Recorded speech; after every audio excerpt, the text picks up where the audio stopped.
நம்ம Prague Lesnar retired ஆகிட்டாரா அவர் ஆகலையா, என்ன நடந்துகிட்டு இருக்கு இப்போ டபிள்யூடபிள்யூவில், ஒரே குழப்பமாக இருக்கே அப்படின்னு கேட்குறவங்களுக்கு நான் ஒரு எக்ஸ்ப்ளனேஷன் கொடுக்குறேன்.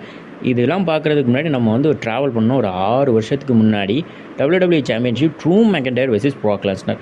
இந்த மேட்ச்சில் பார்த்தீங்கன்னா ப்ராக் லெஸ்னர் ட்ரூ மெக்கன் கிட்ட தோத்துட்டு சாம்பியன்ஷிப்பை லாஸ் பண்ணிவிட்டு அப்படியே டபிள்யூடபிள்யூ விட்டு பார்த்தீங்கன்னா ப்ராக் லெஸ்னர் 2.5 வருஷம் கிட்ட டபிள்யூடபிள்யூக்கு வரவே இல்லை. ஏன்னா Covid time. So Prague Lesnar ரொம்ப பெய்ட் பண்ணுற ஒரு ரெஸ்லர். ஸோ அதனாலேயே அவரை கூப்பிடாமே வச்சுருந்தாங்க.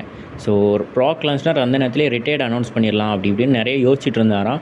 அந்த நேரத்தில் பார்த்தீங்கன்னா ப்ராக் லெஸ்னரை கூப்பிட்டுருந்தாங்க. ஸோ ரோமன் ரெயின்ஸ் எடுத்தாப்புல அவர் பார்த்தீங்கன்னா ஒரு ஃபியூட் பண்ணார். அப்புறம் பார்த்தீங்கன்னா கொஞ்சம் வருஷம் ஃபைட் பண்ணார். ஒரு 2 இயர்ஸ் கிட்ட ஃபைட் பண்ணார். பார்த்தீங்கன்னா கோடி ரோஸ் கூட கடைசியாக ஒரு ஃபைட் பண்ணி அந்த மேட்சை தோத்துட்டு சம்மர்ஸ் இல்லாமல் போயிருப்பார்.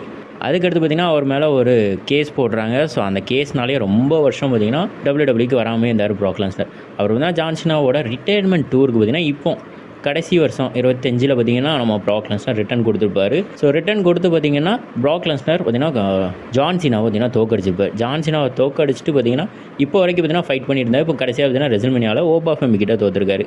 ஸோ இப்போ என்ன ஆகுதுன்னா ப்ராக் லெஸ்னர் பார்த்திங்கன்னா ரிட்டையர்ட் ஆகிட்டார். என்ன சொல்கிறாங்கன்னா ப்ராக் லெஸ்னர் பார்த்திங்கன்னா ஒரு எக்ஸ் சிம்பிள் காமிச்சிருப்பார் ரெசல்மேனியாவில் பால் ஹேமனை பார்த்து.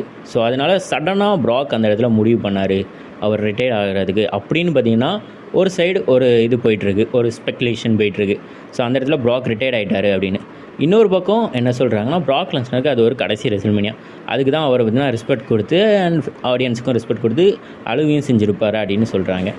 என்ன கேட்டிங்கன்னா திருப்பி ப்ராக் லெஸ்னர் வர வேணாம், அந்த கிளவி கிட்ட திருப்பி இன்னொரு ஆள் ரிட்டையர்ட் ஆக வேணாம். எத்தனை நாளாக தான் இந்த ஆள் ரிட்டையர்ட் பண்ணுவான், கோபமாக இருக்குங்க.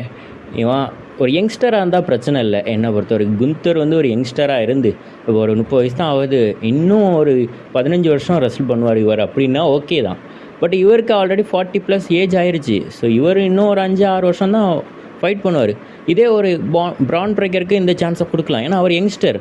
ஸோ இந்த மாதிரி ஏதாவது ஒன்று பண்ணலாம். ஆனால் டபிள்யூடபிள்யூ ஏன் இவருக்கு இப்படி ஒரு கிமிக் கொடுத்து பண்ணிகிட்ருக்காங்கன்னு தெரியல. கடைசியாக என்ன நடக்க வாய்ப்பு இருக்குங்கிறத சொல்கிறேன். ப்ராக் லெஸ்னர் இதுக்கடுத்து ரெஸ்ல் பண்ண வரல அப்படிங்கிற மாதிரி இருக்கிற மாதிரியும், இந்த இடத்துல குந்தர் வந்து பால் ஹேமனை புஷ் பண்ணி ப்ராக்கை ரிட்டர்ன் பண்ண வைக்கிற மாதிரியும். ஸோ ஃபைனலாக பார்த்தீங்கன்னா சம்மர் ஸ்லாமில் ப்ராக் லெஸ்னர் குந்தர் கிட்ட தோக்குற மாதிரியும் இதுதான் அவனுங்க பண்ண வாய்ப்பு அதிகபட்சம் இருக்குது.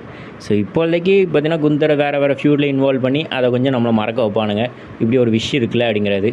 ஸோ சிஎம் பங்க்கு பண்ணாங்களே ஞாபகம் இருக்கா, அதே போல்